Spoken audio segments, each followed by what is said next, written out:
টাঙ্গাইল এলেঙ্গায় বয়ানে গেলাম। যেই বাসায় খাবারের ব্যবস্থা করেছে, বাড়ি এত সুন্দর, চোখ ধাঁধানো বাড়ি, দেখলেই কলিজা ঠান্ডা হয়ে যায়। এবার বাড়ির মালিকের সাথে অনেক সময় গল্প হইল।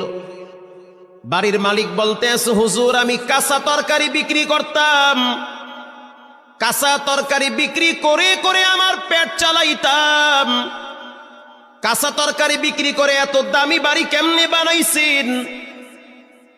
এক কথায় তার উত্তর হলো, তা তিনি বলল যে আমার রব আমাকে এই নিয়ামত দান করেছে, অল্পের ভিতরে বরকত বাড়ায়া দিছে।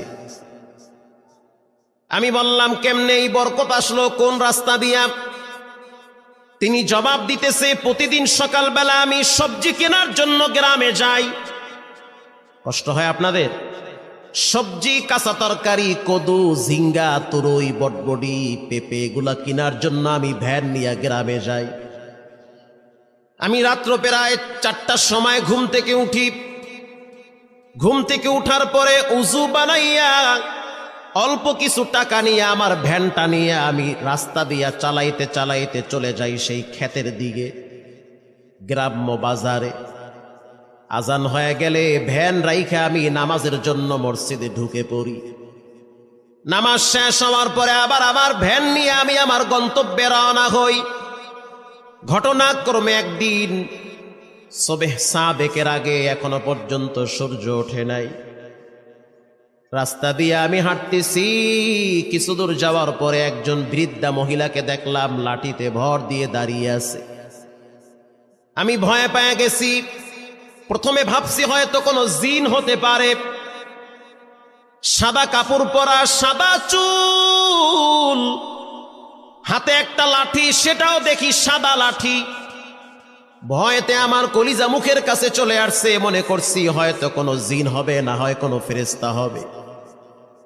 পরে বুঝলাম না, সে মানুষ। কাছে গেলাম, সে আমার দিকে হাতটা বাড়ায় দিল। 5টা টাকা দাও, 1 পিস রুটি কেনার মতো টাকা আমার কাছে নাই। গরিব মানুষ আমি। অনেকের দরবারে হাত পাচ্ছি, কেউ দেয় নাই। তুমি নামাজিওয়ালা মানুষ, দেখছি মসজিদ থেকে বের হয়েছ, তোমার কাছে হাত বাড়াইছি,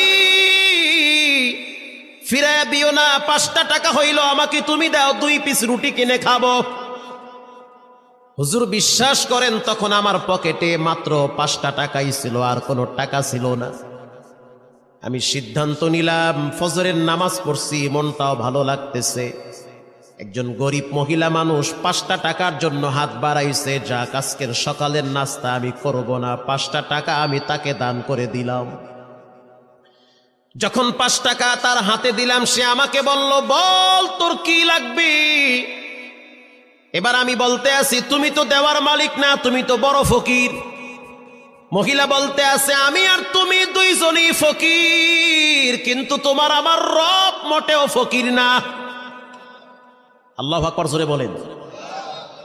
তুমি আমি দুইজনই ফকির, আল্লাহ কি ফকির? সে তো ফকির না। হুজুর কথাটা শোনার সাথে সাথে আমার কলিজার ভিতরে কে যেন একটা পার মারছে। আসলেই তো আমিও ফকির, উনিও ফকির, ধনী কে? আল্লাহ। হুজুরের পরে দেখলাম মহিলাটা 2টা হাত উপরের দিকে তুলে দিছে। দেওয়ার আগে আমি আমার ওই বুড়ি মহিলাকে বললাম যে তুমি একটু দোয়া করো যে আল্লাহ যেন আমার একটা বিল্ডিং বাড়ি করার তৌফিক দেয়, কারণ আমার ঘরে একজন তোমার মতো মা আছে। বৃষ্টির পানিগুলা যখন পড়ে, আমার মায়ের মাথায় গিয়া পানির ছিটা পড়ে।